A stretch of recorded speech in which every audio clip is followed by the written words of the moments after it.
સુરત જિલ્લામાં બારડોલી ખાતે રખડતા ઢોરના હુમલાના કારણે થયેલ માનવ મૃત્યુ અને ગંભીર ઇજાઓ અન્વયે વળતર આપવા તેમજ રખડતા ઢોરના નિયંત્રણની કામગીરીમાં બેદરકારીને કારણે બારડોલી નગરપાલિકાના જવાબ અધિકારીઓ સામે યોગ્ય કાર્યવાહી કરવા માટે રજૂઆત કરવામાં આવી હતી। સુરત જિલ્લાના બારડોલી ખાતે તારીખ 27/4/2024ના શનિવારના રોજ રખડતા ઢોરના આક્રમક હુમલાને કારણે રાજુભાઈ બુધાભાઈ રાઠોડનું મૃત્યુ થયેલ છે અને તેમનો પુત્ર પણ ગંભીર રીતે ઘાયલ થયેલ છે અને હાલમાં સારવાર હેઠળ છે। શનિવારના રોજ રાજુભાઈ રાઠોડ અને તેમના પુત્ર જેમિન રાઠોડ જેએમ હાઈસ્કૂલ પાસેથી પસાર થઈ રહેલ હતા।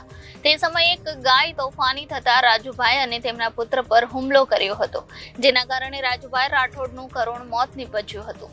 આ જ રીતે ગુલાબબેન મંગુભાઈ રાઠોડ રહે પાદર ફળિયું આરટીઓ ઓફિસની સામે પોતાના ઘરનું આંગણું સાફ કરતા હતા। તે સમયે ગાયે પાછળથી માથાના ભાગે શિંગડો મારતા સારવાર દરમિયાન સ્મીમેર હોસ્પિટલ ખાતે તારીખ 22/9/2023ના રોજ મરણ થયેલ હતું। બારડોલી ખાતે ગત 7 મહિનામાં રખડતા ઢોરના હુમલાને કારણે આ બીજું મોત નીપજ્યું છે। આ પહેલા ગત સપ્ટેમ્બરમાં કાલિકા ચોકડી પાસે રખડતા ઢોરે 4 લોકો પર હુમલો કરેલ હતો, જેના કારણે એક વ્યક્તિનું મોત નીપજ્યું હતું। આપને જણાવવાનું કે બારડોલી ખાતે રખડતા ઢોરોનું તોફાન ખૂબ જ વધી ગયેલ છે। જાહેર જનતા ઉપર રખડતા ઢોરના હુમલાઓ દિન પ્રતિદિન વધી રહ્યા છે, જેના કારણે જાહેર જનતા પર જીવલેણ હુમલાનો ભોગ બની રહ્યા છે અને બારડોલી જાહેર જનતાએ હાલમાં રખડતા ઢોરોનો ભય ખૂબ જ છે અને લોકો ખૂબ જ ડરી ગયેલ છે। બારડોલી નગરપાલિકાના વહીવટકર્તાઓની બેજવાબદારીને કારણે આજે સામાન્ય જનતા ભયના માહોલમાં જીવી રહી છે।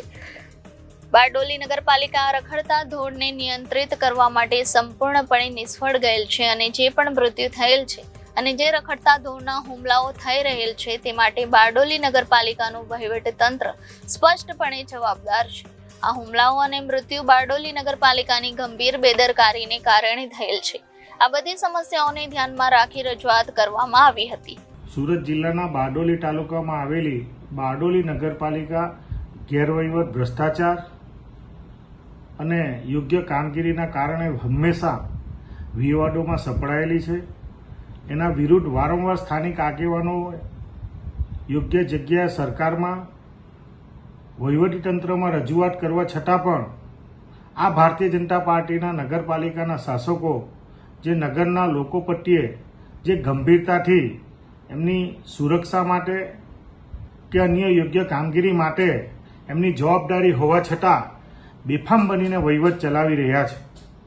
આ સમગ્ર બાબતમાં હાલમાં પણ છેલ્લા 6 મહિનામાં ગઈકાલે પણ જે રખડતા ઢોરોના ત્રાસના કારણે એક ગરીબ પરિવારના વ્યક્તિએ જાન ગુમાવવો પડ્યો, એના બાળક પણ આ રખડતા ઢોરના હુમલાને કારણે ઘાયલ થયો છે। અગાઉ 6 મહિના પહેલા એક સામાન્ય ઘરની મહિલા પણ એના રખડતા ઢોરોના હુમલાના કારણે મૃત્યુ પામી હતી। આ સમગ્ર બાબતની લોક જાગૃતિ હોવા છતાં પણ નગરપાલિકાના ચીફ ઓફિસરની જે જવાબદારી છે એ જવાબદારીમાંથી હંમેશા છટકવાનો પ્રયત્ન કરે છે। આ અનુસંધાનમાં લોકોના હિતમાં, બારડોલી નગરપાલિકાના હિતમાં ચીફ ઓફિસરની બેદરકારીની સામે પગલાં લેવાવા જોઈએ। ભવિષ્યમાં આવા કોઈ હુમલા ન થાય એના માટે કોઈ વહીવટી અધિકારીની જવાબદારી નક્કી કરવામાં આવે અને જે પરિવારે પોતાનું માતા કે પોતાનો દીકરો ગુમાવ્યો છે એ પરિવારને 25 લાખનું વળતર નગરપાલિકા દ્વારા આપવામાં આવે અને જે ઈજા પામેલ છે એનો સમગ્ર હોસ્પિટલ ખર્ચ પણ બારડોલી નગરપાલિકાના ચીફ ઓફિસર અને આ તંત્ર દ્વારા ચૂકવવામાં આવે અને સમગ્ર બાબતમાં જે જવાબદાર અધિકારી હોય એની સામે પગલાં લેવામાં આવે એ પ્રકારનો પત્ર મેં પ્રાદેશિક નગરપાલિકાના અધિકારીને લખીને વિનંતી કરી છે। જો આવનારા દિવસોમાં આ તંત્ર પગલાં ન લે તો કાયદાકીય રીતે અને લોક આંદોલન દ્વારા પણ એમનો આંખ ઉઘાડવાનો પ્રયત્ન ભારતીય રાષ્ટ્રીય કોંગ્રેસના આગેવાન તરીકે લોકોના હિતમાં કરવાની અમે બાંહેધરી આપીએ છીએ। Reporter Arvind Rathod, Janadesh news, Surat.